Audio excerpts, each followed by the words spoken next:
Hey everybody, it's Andrea again. Just a short video today. I want to settle an issue that I'm seeing a lot of friends dealing with on social media and in their private conversations with friends and things.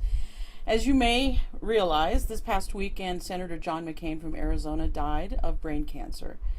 He had been suffering for quite a while, and we need to state from the beginning that brain cancer is no joke. It's extremely painful. It's extremely debilitating. His legacy. It is well known that John McCain, when he was a Vietnam fighter pilot, committed war crimes. Now, under the Geneva Convention, in times of war, you're not supposed to directly attack civilian targets. And at least on one occasion, and the reason why he was shot down and then subsequently became a POW was because he bombed a light bulb factory, and that's considered a civilian target, and that's against the Geneva Convention. That's considered a war crime. And so he was shot down when doing that. And interestingly enough, he went underwater, and the person that pulled him out was a Vietnamese civilian. He had both of his arms broken, both of his legs broken, and he actually was going to drown, and he was pulled out at the last minute. Later on in his political life, John McCain promised that he would never stop calling Vietnamese people, and with all due respect, he would never stop calling them gooks, which of course, if you don't know, is a very disparaging term towards Southeast Asians in particular. So there's that. Now, I will say, human beings have the right to compassion. Human beings have the right to health care. They have also the right to safety. They also have the right to security. They also fundamentally have the right to self-determination. One thing that is not up for debate anymore in this country is that the Vietnam War, first of all, was an illegal war because there was never a congressional declaration of war. Second of all, it was a war of aggression, a war of imperialism against the Vietnamese people who had just come out of a period of colonization from the French. And now who had to defend their sovereignty against the American government. So those things are not at issue. There is some question about whether or not he should be absolved because he was a service member. I need to point out that he was a flight officer.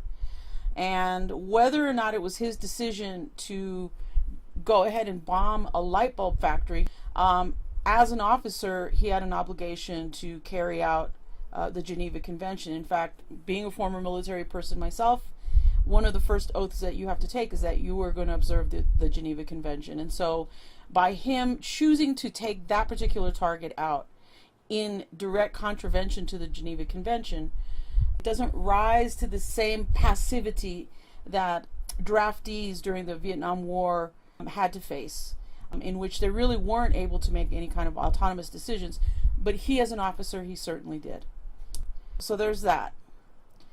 But the reason why I'm making this video is this. There are a lot of people there in the social media land who are going beyond the basic human compassion toward his family, really eulogizing, and even, I would even say, canonizing John McCain, and completely sidestepping this record. And of course, I'm going to leave the information at the bottom in the description so that you can read more about his track record yourself.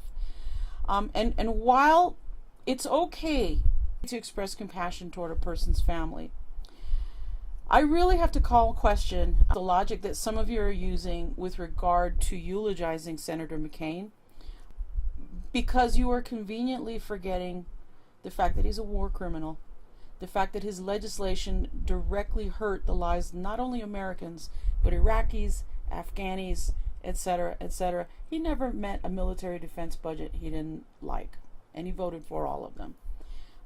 I don't have to tell you what that means in terms of the lives of people in Yemen, if people in Afghanistan, Iraq, Palestinians, Syrians, etc. I don't need to line all of that out. I think you understand what that means.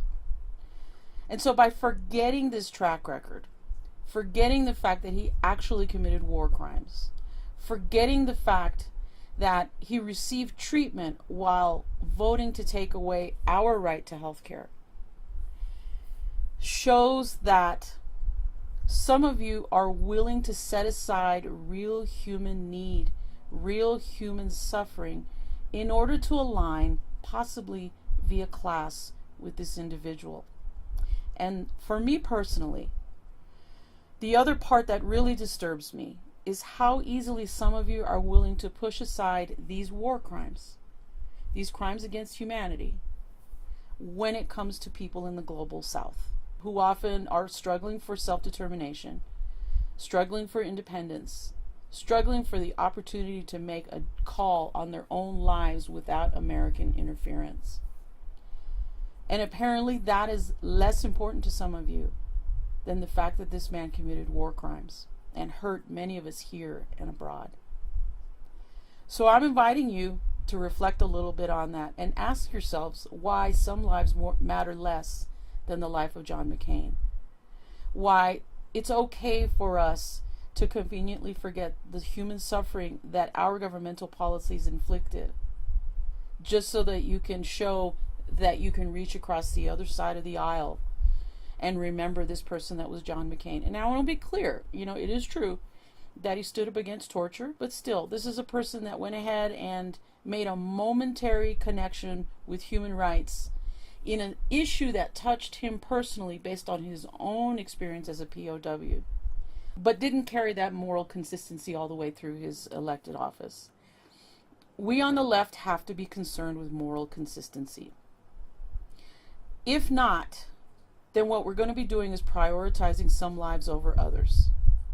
And if it's okay for us to wish a senator well, to hope that he doesn't suffer, to hope that his family doesn't suffer when he dies, then the moral, consistent thing to do is to make sure that we're extending that same consideration to people who are the victims of American aggression. I would like to know when some of you are going to take the time to eulogize and to remember the lives of people who are victims of American imperialism, American exceptionalism. So I'm inviting you to do some soul searching, especially if you call yourself a progressive, especially if you call yourself an anti-war person, especially if you call yourself a person of peace. If you're not able to also eulogize and to also show compassion for those lives of the global south and those victims of American imperialism, but you're ready to do it for John McCain, then I would ask you to really seriously consider who it is that you support. So, just some thoughts for today. I hope that it resonates with some of you. I wish you all a good day. Thank you.